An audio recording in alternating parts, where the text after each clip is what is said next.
अस्सलाम वालेकुम। मैं हूं नूरुल आरफीन सिद्दीकी और आप देख रहे हैं आरफीन नामा। यूट्यूब मैनेजर, ये वो दर्द है, ये उस सोशल मीडिया एक्सपर्ट का नाम है कि जिसका अंदाज़ा सिर्फ वही लोग लगा सकते हैं जो कभी इन मौसूफ़ के हत्थे चढ़े होते हैं। और चूँकि ये खाकसार टेक्निकली बिल्कुल ज़ीरो है अल्हम्दुलिल्लाह, और मैं एक तवील अरसे पहले ही अब्बास मंसूर के हत्थे चढ़ चुका था, इसलिए आज की ये वीडियो अब्बास मंसूर के लिए एक हदिया तहनीत सही।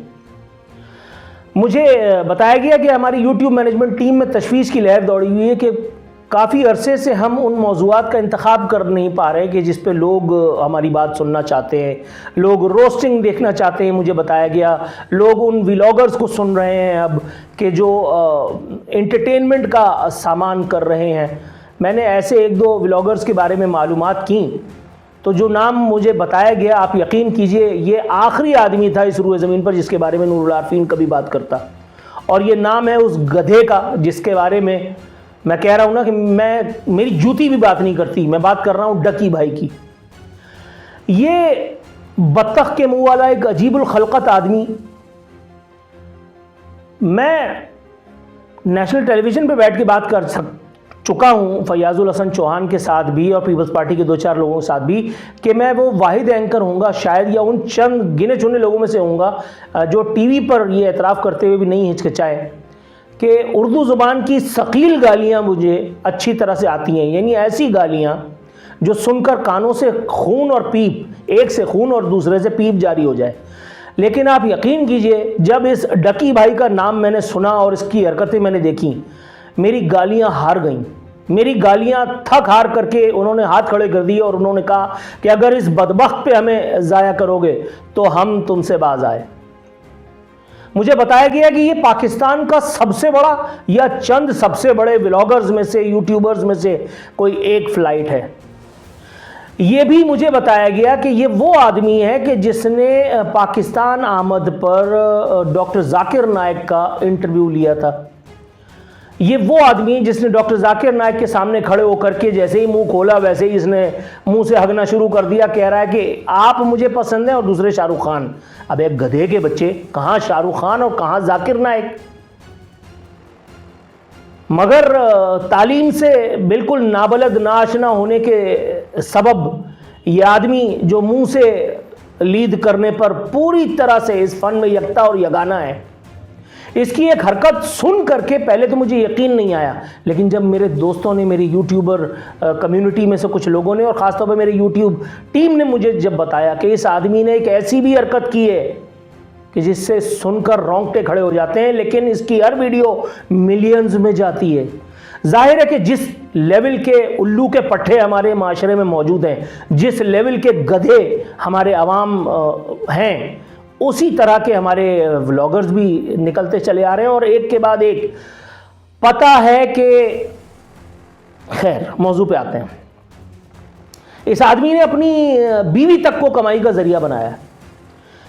मुझे बताया गया कि बल्कि दिखाया भी गया टू अ सर्टेन एक्सटेंट कि ये आदमी कैमरा लेकर के और इसकी बीवी कमोड पे बैठी हुई और ये उसकी तस्वीरें बना के उसके बारे में बात कर रहा है, ये अपने घर के बारे में बातें कर रहा है, ये अपनी ज़िंदगी के मुख्तलिफ गोशों से आवाम को इन्वर्टेड कॉमास में आ गई फराहम कर रहा है। कैन यू बिलीव 50 से 60 लाख रुपए माहाना आमदन कमाने वाला ये आदमी इसमें और एक सोफिस्टिकेटेड पिम्प में, मैं उर्दू में भी कह सकता हूँ लेकिन वो सकील हो जाएगा, फिर हमारे यूट्यूब मैनेजर साहब को बीप लगानी पड़ जाएगी, इसलिए मैं इंग्लिश में ही काम करता हूं। इस सोफिस्टिकेटेड पिम्प को किसी ने मुझे कहा कि ये बहुत फेमस है, इतने फेमस हैं कि ये गवर्नर हाउस में कामरान टिसोरी के पास भी देखे जाते हैं। तो मैं हंसने लगा। मैंने कहा जैसा गवर्नर वैसे ही उसके आसपास लोग। मतलब अब आप ये देखिए कि गवर्नर कौन सी बहुत बड़ी फ्लाइट है, इमरान इस्माइल, कामरान टिसोरी, इन जैसे लोगों के गवर्नर बन जाने के बाद अब इस ओहदे की, इस मनसब की हुर्मत जो थी किसी वक्त, अब तो वो भी पामाल हो चुकी।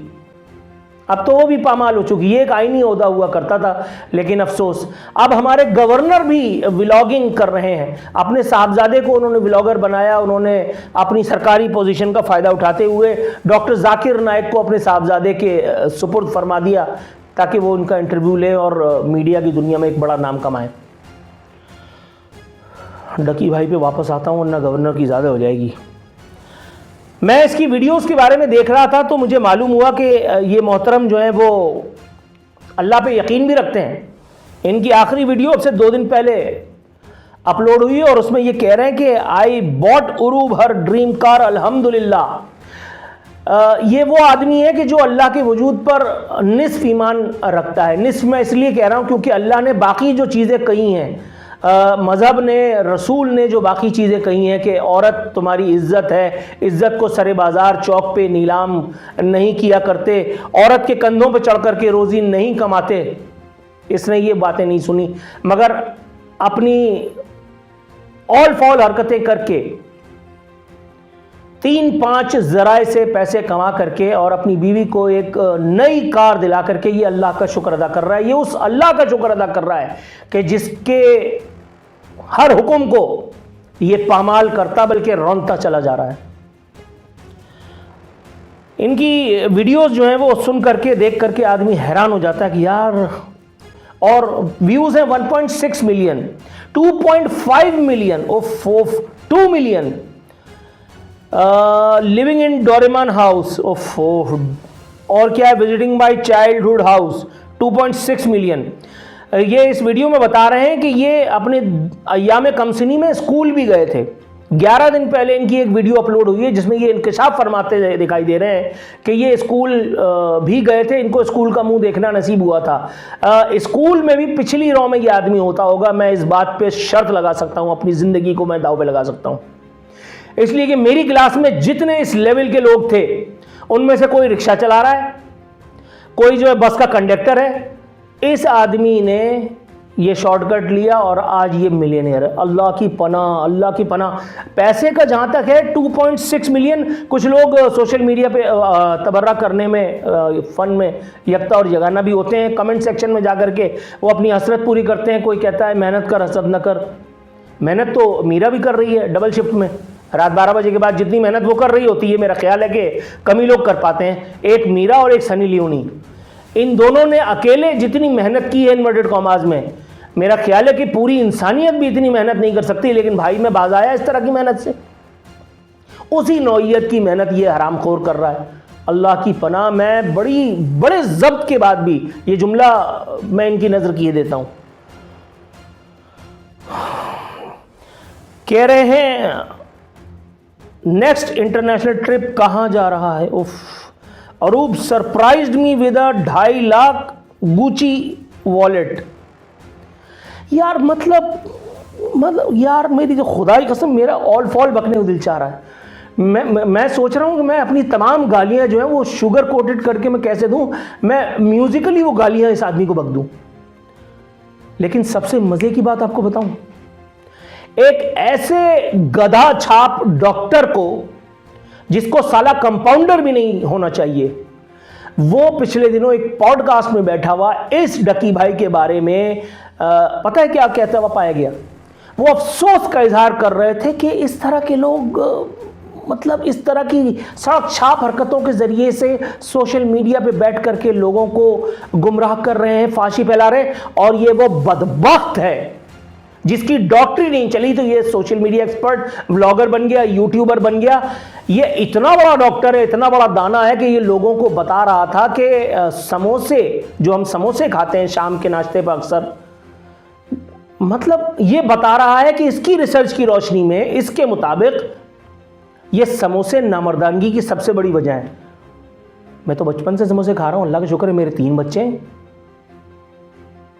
मतलब अगर कोई दिमागी खलल ना होता तो मैं 2, 3, 4 शादियां भी अल्हम्दुलिल्लाह कर सकता था। लेकिन अगर मैं शादियां करूंगा तो उनके साथ ससुराल भी तो होगा।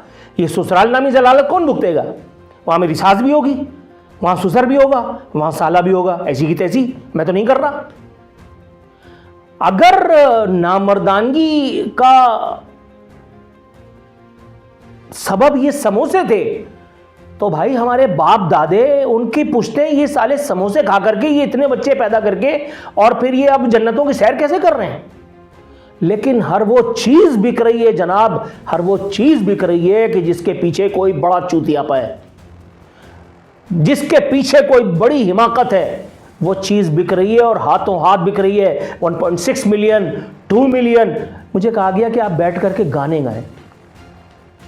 चलो किसी ख़ास मूड में, किसी ख़ास माहौल में तो चलो ठीक है, ओके, मगर मुझे कहा गया कि जी वो फलाने जो हैं वो देखिए कभी वो बैठ करके मेडिकली लोगों को बता रहे होते हैं कि आप ये खाएं और ये ना खाएं, कभी वो इंफोटेनमेंट की दुनिया के बेताज बादशाह होते हैं, कभी वो करंट अफेयर एंकर के तौर पे आवाम को राहत और दिलबस्तिगी का सामान फराहम करते हैं। आप भी जो है वो वेरियस कैप्स जो है वो पहने तो आपकी दुकान जो है वो ज़्यादा अच्छी चलेगी। मैंने कहा यार इससे तो बेहतर है कि ये दुकान बंद ही करनी पड़ जाए।